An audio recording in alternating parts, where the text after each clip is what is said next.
Hey guys, hi. This is Vikram this side. So I have a question regarding applications only. Uh, the WinGet service and the Microsoft package service is really cool thing that they have introduced with Intune. But I wanted to know what about the applications auto update? Do we still need to create applications for upcoming versions, or those applications will auto update by themselves? Applications that we are getting from the Winget repository. Uh, Currently, there is no auto update control policy in Intune as of now. But then, obviously, we can send in a PowerShell script or a proactive remediation script, Winget update all. That's the simple command. If the application is coming from Winget, the command of Winget update all updates every application there is on the device that is coming from Winget. Uh, Coming in the future, there might be a control or a policy in Intune that controls this behavior. As of now, it's not there. So, as I said, like today, if I have installed an application from Wingate and a newer version is available in the Wingate repository, all I need to do is open the command line and type in Wingate update all. That's the thing. Okay, thanks, Joy. Yep. Hi guys, this is Hi. Hamid. I have a question on the workload with SCCM. See, in a co-managed environment, so most of the application we manage through SCCM.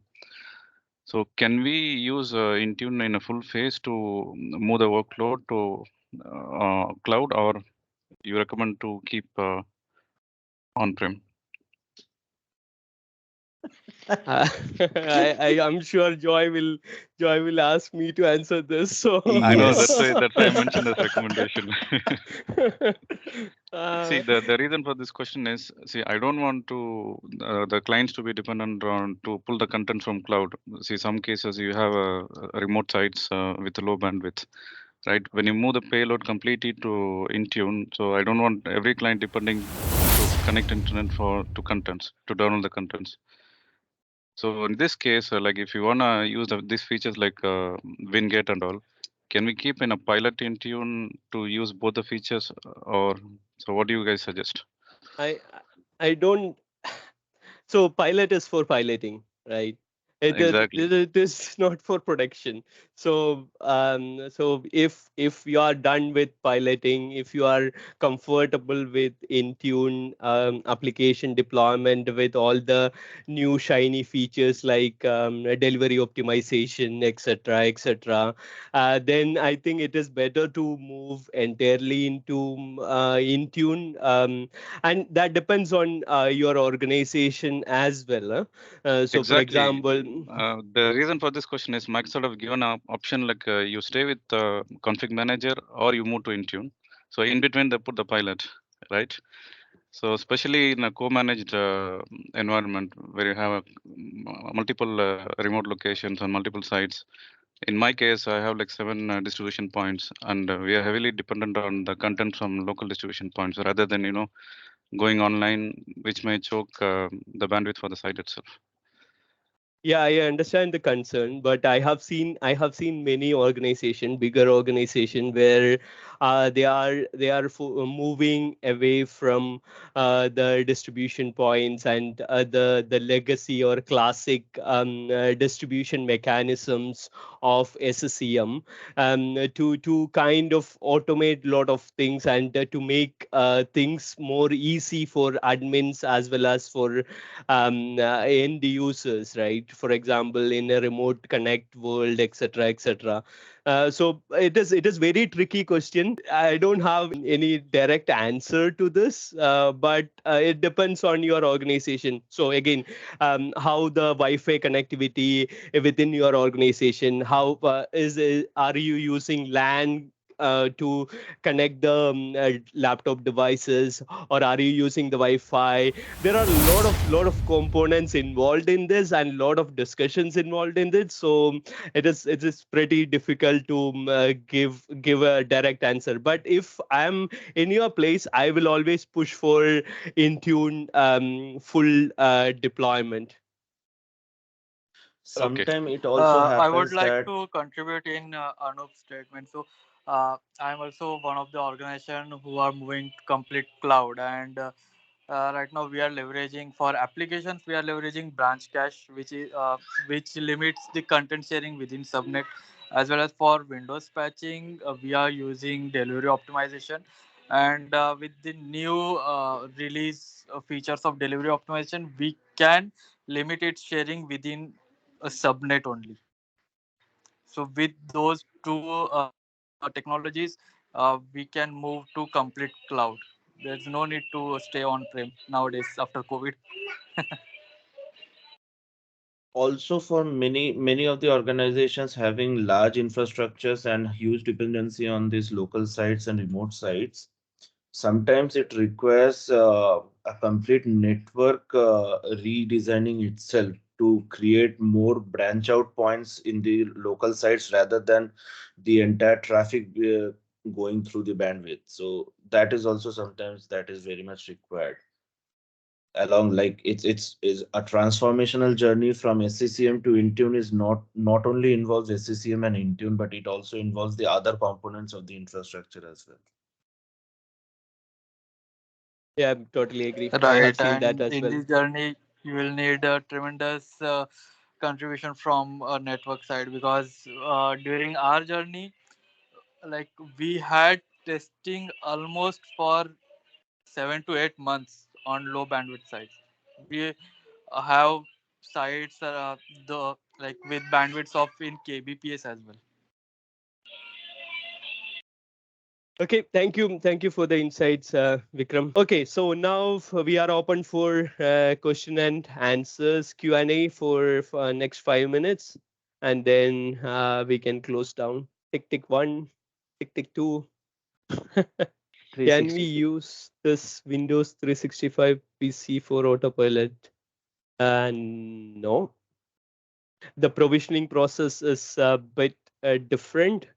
So Autopilot, I don't think it is supported now, but you can test the ESP if you want, enrollment status page, etc., etc. Right? If I'm not wrong, I will let Jitesh to add any further comments on this.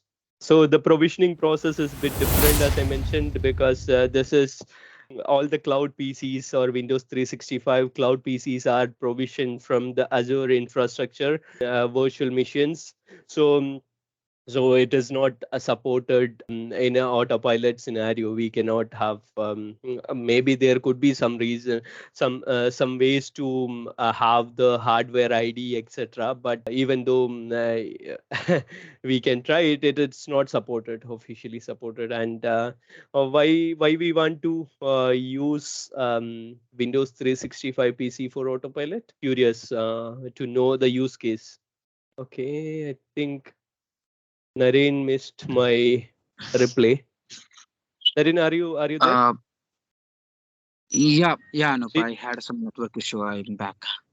Sorry okay. for that. Did no worries. Did you hear me? My answer No, to your question? no, no, No. no, Okay. no. Okay. So I said it is not supported. If I'm not wrong. Windows 365 Cloud PC is provisioned in a different using a different method, and it is provisioned through Azure virtual machine infrastructure and lot of other orchestration methods, using all the orchestration methods. Okay, so it is not currently supported for autopilot. But I was mentioning maybe we can test some ESP, enrollment status page scenarios, with Windows 365 Cloud PC. And I was wondering, I was wondering what is the specific use case you are looking for in terms of Windows 365 Cloud PC for autopilot? Basically, we are looking for providing pieces to the contractors, which will reduce the hardware cost and all those stuff. So, if we can manage these things with this kind of thing with the Windows 365 PCs, so that will reduce the cost of the organization, right? So, hardware cost mainly.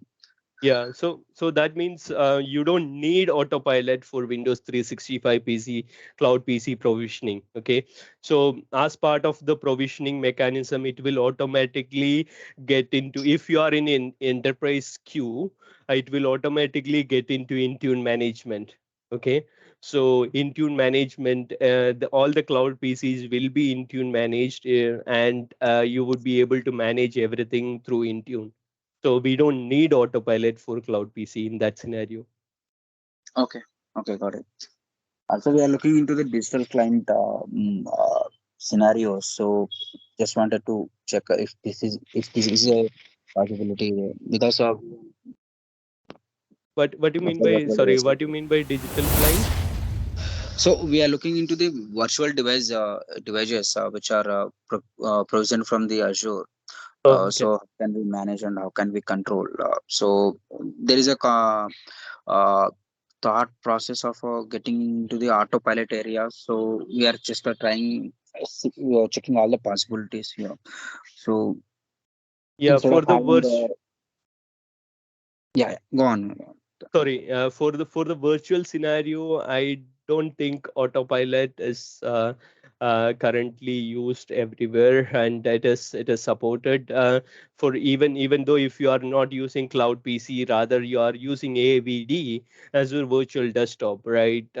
For providing some virtual clients to contractors, you can get those AVDs into Intune management pretty easily using the group policy if you are in a hybrid scenario, or using the Azure AD join scenario. If you are using Azure AD join scenario, you can also get those AVD VMs into Intune management without Autopilot. So there's no need to have Autopilot in a virtual scenario, I think. Okay, got it. Got it. Okay, any other questions? So I'll go. I have a question with regards to the SCCM third party patching. Okay, so we do have two environments. Like one we are using as a test environment to do the changes, and then we are performing everything accordingly in production. In test environment, we have primary site WSUS, like most of these things configured on a single server. So we are able to achieve third party patching for Adobe, Dell, yeah. But if we are moving for production, we have WSUS configured on a remote server, and so there somehow we managed to configure everything, but still the third party patching is failing, and we discovered that there are SUB properties for the third party updates. There is an option which it says you need to configure SSL, like configure there is an option, right, to configure the SSL for WSUS communication. And yeah, so what I mean, I understand, like we need to check that, so that is currently unchecked for us. I need to understand what are the considerations we should be aware of before making these changes. Good question. I have not done this with remote WSUS. I don't know whether Deepak, you have anything to Yes, add over here. Okay, cool. yes, sir. So, first of all, you will have to have 8531 open, Okay. the port which is needed, and if you are using any custom port for HTTPS, WSS communication, basically for SSL, you will have to open the port on which your WSS is configured to listen. Well, by default, if you don't touch it, it's gonna configure on 8530 and 8531. Well, we Right. configured 8530, 8531, 290, 291. So easy for us. I can pick any port. So first thing is that you need to check the port, and a second thing is SSL 2.0 is supposed to be enabled if you are touching any of these things. because it's a third party and remote WSS. So you will have to have the SSL communication established between the your remote box and your WSS. So that is you need to keep in mind. Yeah, thank you, Deepak. Just one more thing on top of it, and once we do this, currently it is not configured. So what I can see is if I'll go under SUB properties and then under third party updates tab, there is an option where it says configuration manager manages the certificates. Can you just explain a bit on that particular part, how it exactly works? So Because yeah. so you have first of all you have gone to worry us about the certificates and all, because we just spoke about HTTPS communication. Configuration manager managed certificate is your site is going to assign one certificate to the client, and it's going to use that certificate to communication between the client and the server. It generally makes it more easier because it is given by SCCM, from your highest hierarchy. So it's basically it's his own certificate and trusted by SCCM, so it's easy to communicate. And what was your second question? If I remember, you had configuration manager, client can manage the clients, and what was your second thing? No, this is the what it is Okay. basically under WSUS signing certificate configurations. So with Uh, that, I'm asking this question. 1 second. Let me just go to go to the Go. server and see. Okay, quickly I can if we have time. Sir, we have time, right? Yeah, we have time. But yeah, that is a straightforward thing, Vikram, to configure the default the self-signed certificate by configuration manager. There are some disadvantages of using that scenario, but I don't want to get into all those details. But basically, it works fine, and it is easy to manage if we use the self-signed certificate from configuration manager rather than using a specific PKI certificate or something, and then we need to manage all the life cycle of certificates and deployment of certificates, etc., right? Yep, Okay, yep. so that covers actually exactly to the point. Well, meanwhile, you were explaining, I just opened the WSS HTMD. So current WSS signing details, it's all giving there, sir. If we select configuration manager manages the certificate, you still have those details and the expiry details. So probably you can see that, right? Right, I can see that, but it is disabled because that SSL option was not checked in the production environment. So that is what Uh, we need to change test it. Yeah. So yeah, you came back to the from where you started. So first you will Yeah. have to have. And that's why I always sorry, that's why I always try to recommend to have the similar kind of setup in staging as well as in production, so that we can test everything we want in staging without costing our jobs. All right, so yeah. So I was just trying to have some inputs from the experience. Yeah, So sure. the That's inputs come. perfectly fine, but this was just a general statement. Yeah, As great. And thanks a lot, everyone. You are contributing a lot for us. So thank you. Thank you, Vikram, for joining with us. Any So, further sir, questions? sir, one Yeah. question. It's for you and Joy. Okay, it came. I can feel the look. Okay, so it came from a little bit far down into our SCCM hierarchy. Okay, so since we are being pushed to move completely to Intune, a couple of challenges where they're like, hey, do we have this particular option like initiate the policy and get things done quickly? So do we have something like that in Intune, sir? Yeah, sync. And I don't know whether you remember the session from Jitesh, and we talked about sync option, remote action. So that is one thing from the console you can do. Okay, the remote action for syncing the policies. If I understand your question well.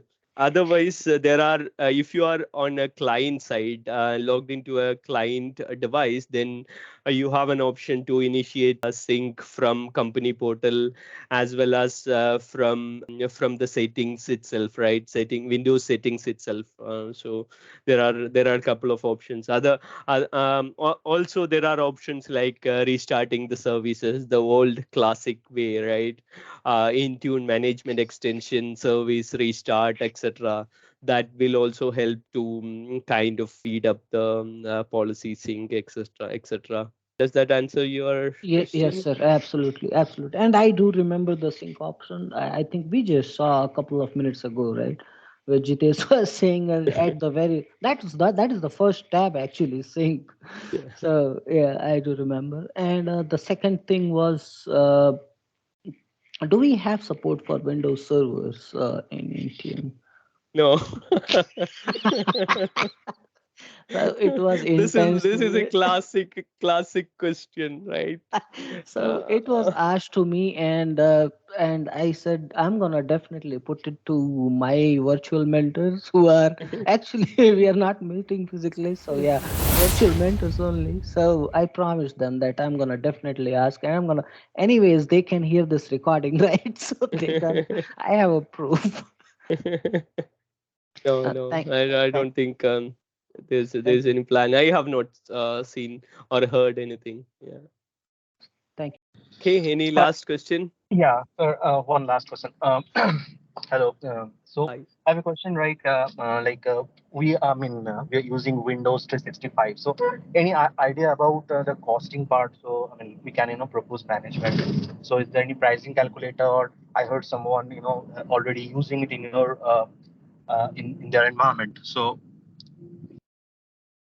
Yeah, uh, there are detailed blogs about the pricing, and all the details are available, but I don't normally try not to remember the pricing yeah, things on top of my head. So I will share the details in probably in some of the community forums, so that you can get the details. But yeah, this information's okay. So Jitesh already shared that link in the chat, so probably you can yeah, check and that Jitesh, also. if you are using it, so going forward, like if we are thinking for long term, so would that be beneficial if moving from traditional hardware? So, of course, there are like there are costing for the communication part from Azure, and also those all will be considered, right? So, Yes. I mean, how? I mean, my question is basically how can we convince our Mhm. management on I that? got it. Yeah. I got it, and I think this is the same question I've been asked, or we've been asked several times by our management team or other consultants in the industry, etc. Right? So from where I will start is I will go to Gartner or somewhere, some other research firm, okay, and check about their recommendation about the desktop as a service opportunities for the future, right? So I think this is we are just with Windows 365 cloud PC, we are just starting of that desktop as a service, the pure one, right, the cloud one. So the industry is kind of starting to think about the scenarios and trying to understand what are the cost implications, when comparing the hardware recycling every 5 years or 4 years, and then sending a lot of money to Microsoft for using their DAS solution.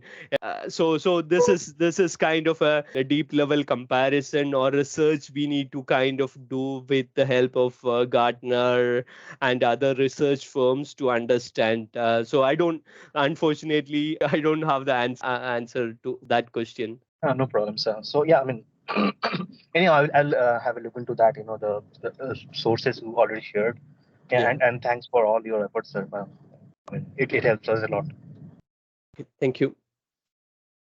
Okay. Any last questions? Otherwise, we are on time. Thank you very much all for joining.